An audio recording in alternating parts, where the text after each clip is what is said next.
반갑습니다. 오늘 부활절 예배로 하나님 앞에 함께 모이게 되었습니다. 우리가 부활이라고 하는 것이 우리에게 중요한 의미가 있습니다.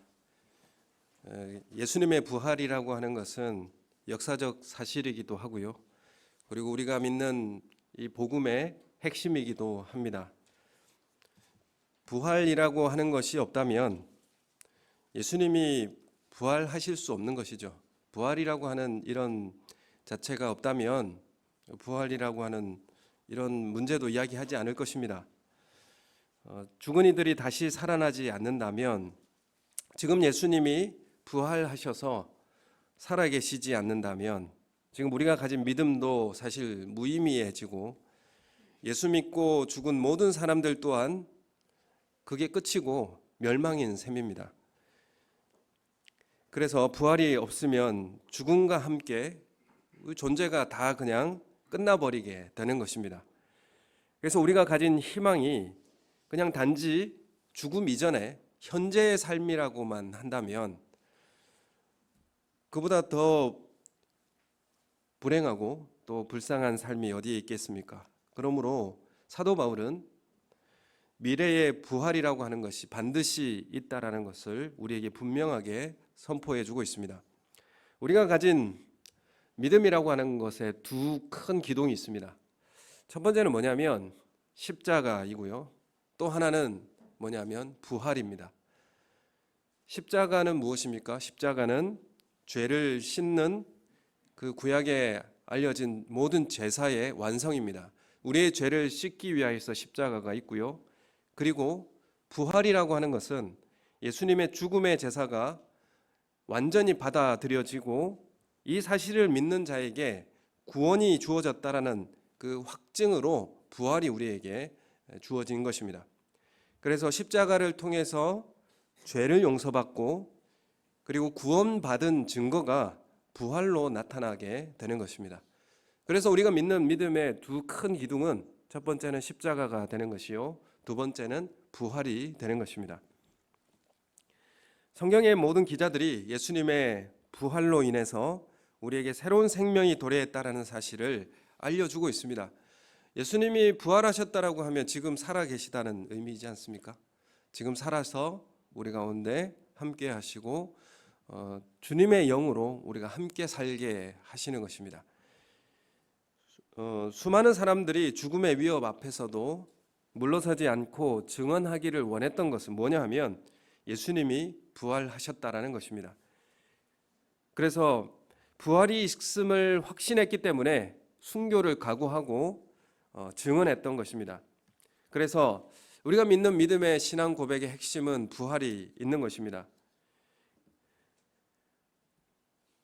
예수님의 부활은 우리의 부활로 연결되어 있습니다. 우리도 부활하게 될 것입니다. 사도신경에는 우리가 예배 전에 이제 외우게 되는데 두 가지 부활에 대한 믿음이 나옵니다. 사도신경을 처음 할 때에 신앙 고백을 하면 나는 믿습니다. 뭘 믿습니까? 이거 쭉 나오게 되지 않습니까?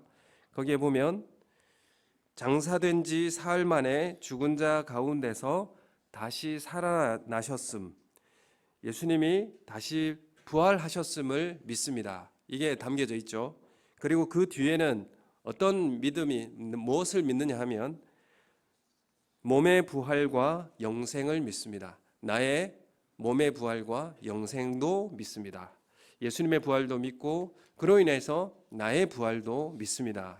이것이 바로 우리가 하는 신앙의 고백입니다. 우리는 하나님 창조주 하나님 아버지의 유일하신 아들 우리 주 예수 그리스도를 믿습니다. 그는 다시 살아나신 분이고 우리는 이 사실을 믿습니다. 그리고 나의 몸의 부활과 영생을 또한 믿습니다. 이것이 우리가 가진 신앙의 고백입니다. 성도의 부활은 영혼의 부활만이 아니라 우리가 어떤 모습으로 부활할까요? 죽음 이후에 우리는 다시 부활하게 될 것입니다. 영혼으로 부활하는 것이 아니라 몸을 입고 부활하게 될 것입니다. 예수님의 재림 때에 일어날 일을 오늘 읽은 말씀의 51절, 52절의 말씀에 이렇게 알려주고 있습니다. 51절 52절 같이 읽겠습니다. 시작. 보라, 내가 너희에게 비밀을 말하노니 우리가 다 잠잘 것이 아니요 마지막 나팔의 순식간에 호련히 다 변화되리니 나팔 소리가 나매 죽은 자들이 썩지 아니할 것으로 다시 살아나고 우리도 변화되리라. 아멘. 예수님 다시 오시는 그 종말에, 재림의 날에 우리는 순식간에 다 어떻게 된다고 말합니까? 변화될 것이다, 이렇게 말하고 있습니다. 썩지 않을 것, 죽지 않는 몸으로, 영광스러운 몸으로 부활하게 될 것이다, 변화될 것이다, 이렇게 말씀하고 있습니다. 이 말씀을 우리가 믿는 것입니다. 성경에서 사람이라고 지칭하는 대상이 영혼만 있는 것을 사람이라고 칭하지 않습니다. 영혼이 이렇게 떠다니는데 그것을 사람이라고 말하지 않죠. 사람이라고 하면 영혼과 육신을 함께 가지고 있는 그 존재를 사람이라고 항상 부르게 되어 있습니다. 예수님의 부활도 그냥 떠다니는 영혼으로 부활한 것이 아니라 육신의 몸을 입고 새로 부활하신 것입니다.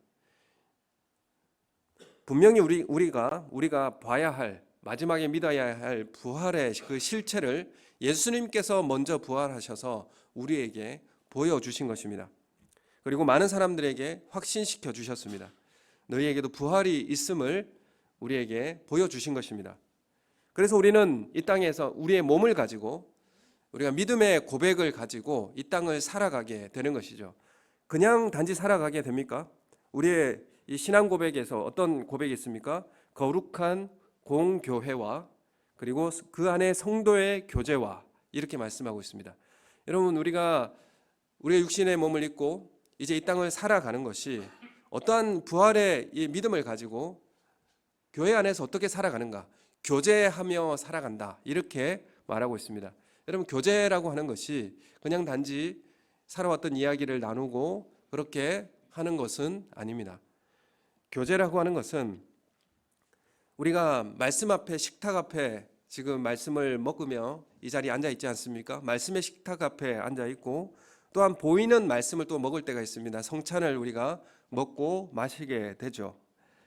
그리고 이후에 식탁 교제, 우리는 성도의 교제를 나누게 됩니다. 보이지 않는 하나님을 예배하고, 그리고 지식적으로 배우고, 그리고 아멘 합니다. 우리가 믿습니다, 이렇게 고백을 하죠. 그리고 우리의 삶에는 어떤 삶을 살아야 됩니까? 성도의 교제가 필요하다는 것입니다. 단지 예배만 드리고 집에 돌아가는 것이 아니라 우리의 삶에 성도의 교제를 하게 되어 있습니다. 우리의 삶에 성도의 교제가 쉬운 문제인가요? 여러분, 성도의 교제라고 하는 것이 쉽지 않습니다. 몸을 가지고 우리가 서로를 대접하고 섬기고, 여러분, 용서해야 하고요, 참아야 되고요, 그리고 같이 해줘야 되고요. 그래서 교제는 어려운 것입니다. 몸과 마음이 부담되는 일이기 때문에 힘든 일이죠. 그래서 우리가 부활의 영원한 생명을 우리가 소유한 사람은 공교회를 믿으며 성도의 교제의 삶을 살게 되는 것입니다. 여러분, 그래서 교리와 말씀에 대한 아멘 다음에 살아가는 삶의 모습이 성도의 교제의 삶이라는 것이죠. 성도의 교제는 그렇게 쉬운 문제가 아니라는 것입니다. 여러분, 그래서 우리는 우리의 몸에 이 성도의 교제의 삶을 채워내는 것입니다. 서로 인내하고 대접하고 섬기고 용서하고 참아내고 함께 있어주는 이런 삶을 우리는 살아가는 것입니다. 여러분, 우리는 부활한 우리 몸을 입고 우리는 영원히 사는 은혜를 누리게 될 것입니다. 예수님 지금 살아계시고, 또 우리도 부활의 영원한 생명이 우리 가운데 주어져 있기 때문에 우리가 살아있는 것입니다. 우리가 살아있다라고 하는 것은 신적 생명을 가졌다라는 것인데, 그것은 하나님과 우리가 교제할 수 있다라는 것입니다. 하나님과 만날 수 있다라는 것이고, 하나님을 의식할 수 있다라는 것입니다. 여러분, 그게 우리가 살아있다라는 의미입니다. 영원한 생명을 가졌다라는 의미가 여기 있습니다. 그래서 하나님이 다스리는 그 나라에서, 그 통치에서 영원히 사는 것을 영생이라고 하고요, 그냥 영생이라고 하는 것이 그냥 시간을 길게 산다, 그게 시간적인 영생이 아니라 영생은 신만이 가진 생명입니다. 영생이라고 하는 건, 영원히 사는 것은 하나님만이 소유한 생명이거든요. 그렇기 때문에 영생을 우리가 주셨다라고는 하나님적 생명을 주셨다는 겁니다. 그래서 우리가 하나님과 교제하고 대화하는 것, 동행할 수 있게 되는 것이죠.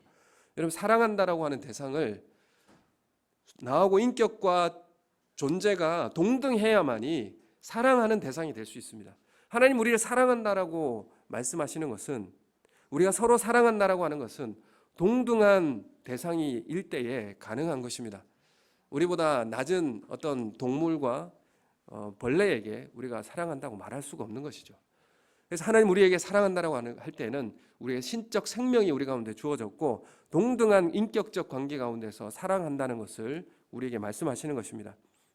그럼 우리 이 생명을 가지고 우리는 어떻게 우리 이 땅을 살아가야 할 것인가? 창세기 5장 말씀에는 아담 이후의 계보가 나오고 있습니다. 3절에서 5절 말씀 우리 함께 같이 읽겠습니다. 시작. 아담은 130세에 자기의 모양 곧 자기의 형상과 같은 아들을 낳아 이름을 셋이라 하였고, 아담은 셋을 낳은 후 800년을 지내며 자녀들을 낳았으며 그는 930세를 살고 죽었더라. 아멘. 창세기 5장의 내용은 아담의 계보가 나오는데, 그 계보가 누가 누구를 낳고 낳으며 그리고 죽었더라 라는 계보가 창세기 5장의 계보입니다. 그런데 에녹에게 와서 이 죽음의 패턴이 달라집니다. 23절부터 24절 말씀 같이 읽겠습니다. 21절부터 시작. 에녹은 65세에 무드셀라를 낳았고 무드셀라를 낳은 후 300년을 하나님과 동행하며 자녀들을 낳았으며 그는 365세를 살았더라. 에녹이 하나님과 동행하더니 하나님이 그를 데려가심으로 세상에 있지 아니하였더라. 아멘. 23절에 보면 23절을 다시 보여주시면 살았더라 이렇게 나옵니다. 죽었더라가 아니라 살았더라라고 나오고 있는데, 왜 이 살았더라가 나오고 에녹은 다시 죽지 않고 하나님께서 데려가셨다 이렇게 기록하고 있습니다. 그 22절 말씀을 보여주시면 이 에녹이 무드셀라를 낳은 후 300년을 뭐라고 합니까? 하나님과 동행하였다 이렇게 기록하고 있죠. 여러분, 이 동행하였다, 하나님과 동행할 때에 죽음의 계보가 에녹에게 역사하지 못하였습니다. 그리고 에녹은 죽었다라는 기록 없이 하나님께서 세상에서 데려가셨습니다. 영원히 사는 것은 어떤 의미인가? 우리 영원한 생명을 가졌다라고 하는 우리 삶은 무엇인가 하면 하나님과 동행하는 것입니다. 주님과 교제하는 것입니다. 그래서 우리 성도의 교제가 그만큼 중요한 것입니다. 내가 예수님을 알고 대화하고 사귐을 누릴 수 있는 것은 우리에게 영원한 생명, 하나님적 생명이 있기 때문에 가능한 것입니다. 우리에게 영원한 생명이 있는 우리 성도들이 함께 교제하는 것. 여러분, 예수님은 가장 작은 자에게 한 것이 나에게 한 것이라 이렇게 말하고 있습니다. 우리가 서로 대하고 하나님을 대하듯이 성도를 대하는 것이 바로 하나님께 대하는 교제이고 그러한 모습입니다. 우리가 하나님과 동행하고 있는가? 보이지 않는 하나님을 어떻게 우리는 섬기고 그리고 예배하겠습니까? 그 모습은 어떤 모습으로 나타나야 합니까? 성도의 교제 가운데 나타나는 것입니다. 여러분, 하나님과 동행하고 계십니까? 동행한다는 말은 함께 보폭을 맞추고 걷는 것을 의미합니다. 주님이 가시는 길에 우리도 한 발자국 내딛고 주님이 가시는 길을 함께 걸어가는 것, 그것을 동행이라고 하죠. 그래서 부활하신 주님, 살아계신 주님을 매일 만나고 함께 사는 것을 의미합니다. 그러므로 우리는 혼자가 아닌 것이죠. 고독하지만 외롭지 않는 것입니다. 히브리서 11장 5절의 말씀 우리 함께 읽겠습니다. 시작. 믿음으로 에녹은 죽음을 보지 않고 옮겨졌으니 하나님이 그를 옮기심으로 다시 보이지 아니하였느니라. 그는 옮겨지기 전에 하나님을 기쁘시게 하는 자라 하는 증거를 받았느니라. 아멘.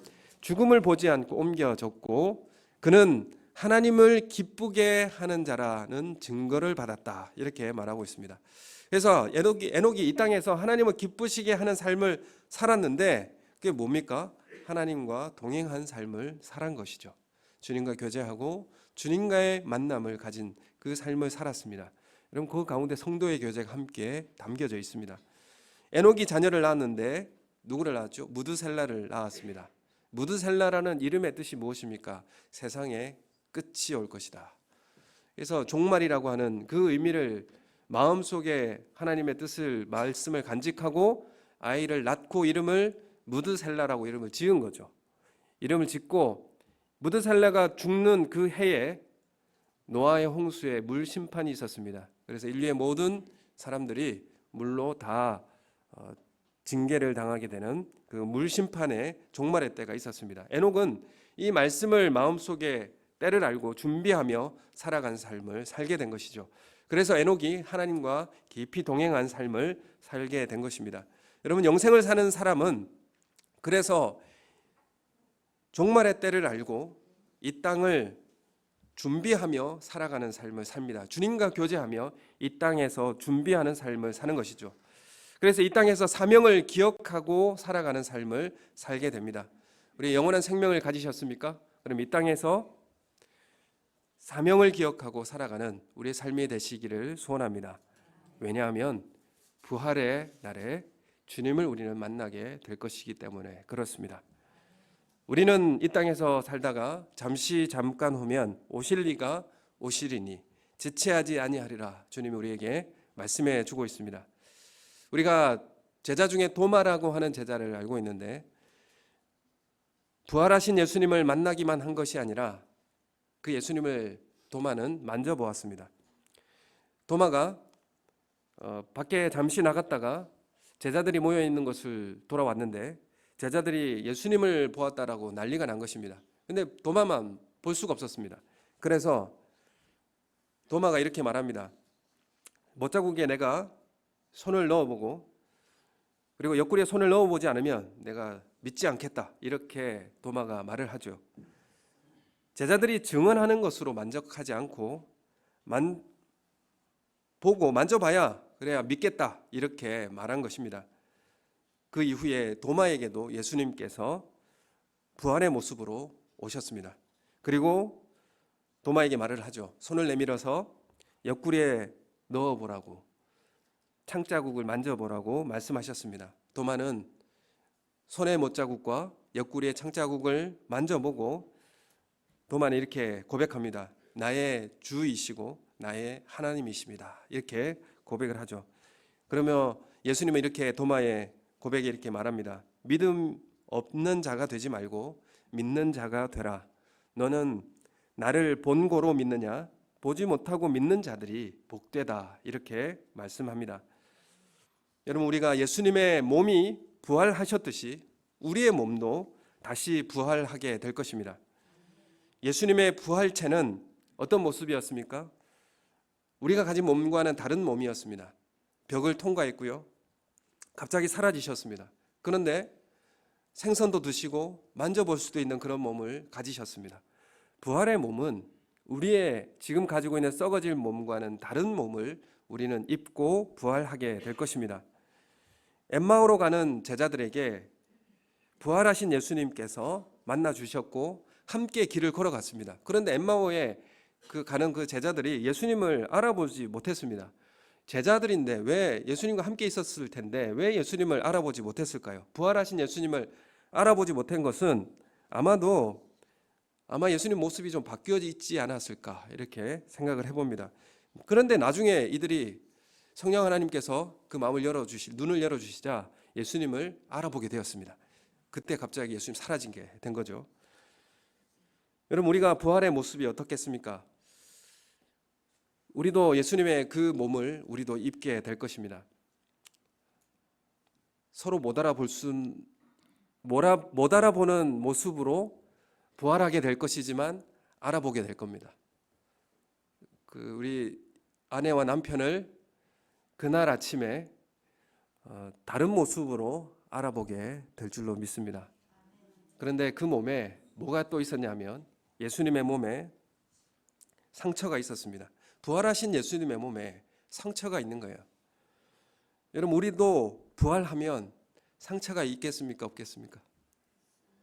예, 여러분, 우리도 부활하면 상처가 있을 겁니다.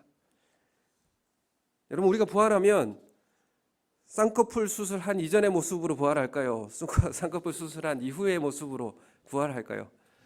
근데 우리 아직 모릅니다. 여러분, 우리가 부활하면 우리의 상처를 그대로 가지고 우리는 부활하게 될 겁니다. 다른 모습이지만 서로 알아보는 그런 모습으로 부활하게 될 것입니다. 지난 금요일 고난주간 정사예배를 준비하면서 전에 한번 봐야지 하고 했던 영상을 하나 보았습니다. 그 영상에 뭐냐면 하준 파파라는 그 인플루언서 유튜브를 운영하는 그 사람인데, 하준이 아빠의 그 이름인데, 이 하준 파파라는 이 사람이 새롭게 하소서하고 그리고 세상을 바꾸는 시간 세바시 여기에 출연을 해서 나오는 영상을 봤습니다. 하준이라는 아들을 둔 황태환 씨의 이야기인데 HUG 대표입니다. 그 수입보다 그 기부하는 데 많은 일을 하고 있는 대표이고 기독교인인데, 둘째 아들 이준이라는 아이를 2살 때에 어린 나이에 하늘나라로 보내면서 이제 의사가 이 아이의 손을 잡고 마지막으로 할 말 있으면 하라고 했다는 겁니다. 근데 그 하준 파파가 차가운 그 아이의 손을 잡고 이렇게 다짐을 했다고 합니다. 네가 이 세상에 온 것을 헛된 삶이 아니었다라는 것을 증명해 주도록 할게. 너는 아주 짧은 시간 왔다가 가지만 너의 사명은 반드시 끝냈다라는 것을 아빠의 인생을 통해서 반드시 보여줄게. 이렇게 다짐했다고 합니다. 이준이라고 하는 이 아이가 2년 동안 단지 이 땅에 잠시 머물 수밖에 없었지만, 이 아이가 이 땅에 머문 것은 그 사명을 다 끝냈다라는 것을 분명하게 믿고 있고, 그리고 이 아이의 죽음을 통하여서 이 아버지는 그 인생을 어떻게 살아야 할지를 깨달았고, 이 인생을 살아내므로 다시 이 아이를 바라보겠다, 다시 만나겠다라고 하는 부활의 삶을 살아가는 고백이 여기에 있는 것입니다. 이 황태환 씨가 이 아들을 보낸 슬픔 때문에 성경을 열고 읽었는데 다윗의 이야기를 읽게 됩니다. 다윗이 밧세바를 범한 사건을 통해서 아이를 낳게 되었는데, 하나님께서 이 아이를 병들게 했습니다. 이 아이가 아플 때에 다윗이 극한 슬픔 가운데 금식하고 자신의 죄를 생각하면서 밤새도록 땅에 엎드려 기도했습니다. 1회 만에 아이가 죽었고, 다윗은 이 아이가 죽었다라는 소식을 듣고 몸을 씻고 기름을 바르고 의복을 갈아입고 음식을 먹었습니다. 신하들이 놀라서 묻습니다. 애가 죽었다라고 하면 아예 이제 다윗은 죽을 것 같았는데, 놀랍게 다시 새롭게 시작하는 모습을 보고 신하들이 묻습니다. 그래서 다윗이 이렇게 대답을 하죠. 나는 그에게로 가려니와 그는 내게로 돌아오지 아니하리라. 이렇게 그 영상에서 이 황태환 씨가 말을 한 내용입니다. 그 아이는 내게로 오지 못하지만, 다윗이 한 이야기인데, 나는 반드시 그 아이에게로 가겠다, 갈 것이다 라는 이 다윗의 고백입니다. 이것은 나는 그 아이에게로 가지 못하지만, 그 아이는 나에게 오지 못하지만 나는 그 아이를 부활의 모습 가운데 그 아이를 만나게 될 것이다. 그 아이는 나의 죄를 생각하게 했고 하나님 앞에서 어떻게 살아야 할지를 나에게 알려주었다. 그 아이는 이 땅에 살면서 모든 사명을 다 마치고 가게 되었다라는 것을 믿음의 고백으로 하게 된 것입니다. 영상에서도 보면 황태환 씨도 이제 먼저 보낸 아들에게 말합니다. 아빠는 잘 살고 있고 슬픔을 딛고 일어나서 컴패션이라는 단체를 통해 손도 써보지 못하고 죽어가는 아이들을 살리자고 그렇게 말하고 있다라고. 그리고 나는 꼭 아들 이준이를 만날 겁니다. 그리고 이 땅을 잘 살아서 이준이를 꼭 만나게 될 겁니다. 이렇게 고백을 하더라고요. 이 황태환 씨가 말하는 잘 사는 삶, 잘 살아서 그 아이를 만나겠다라고 하는 것은 내 가족만 잘 사는 것이 아니라 누군가를 잘 살게 만들어주는 것이 정말 잘 사는 것이라 이렇게 소개하면서 하나님의 사명을 가지고 다시 그 사명을 나에게 일깨워준 그 아이를 다시 만나겠다라고 그렇게 다짐하고 이 땅을 살아가겠다 이렇게 결심을 하는 내용을 보게 됐습니다. 우리 사랑하는 성도님들, 이 땅에서 육신을 가지고 살아 있을 때 그 받은 모든 상처를 다 가지고 우리는 부활하게 될 것입니다. 이 땅에서 살아가며 사랑하며 살았던 모든 기억들을 다 가지고 그 모든 기억을 가지고 주님 앞에 우리는 서게 될 것입니다. 그러므로 우리의 헌신과 고난과 수고가 절대로 헛되지 않습니다. 우리의 죽음도 헛되지 않는 것입니다. 부활의 그날에 주님이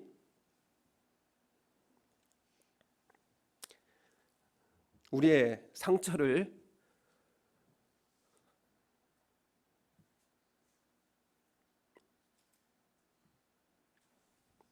만져주시며 수고했다고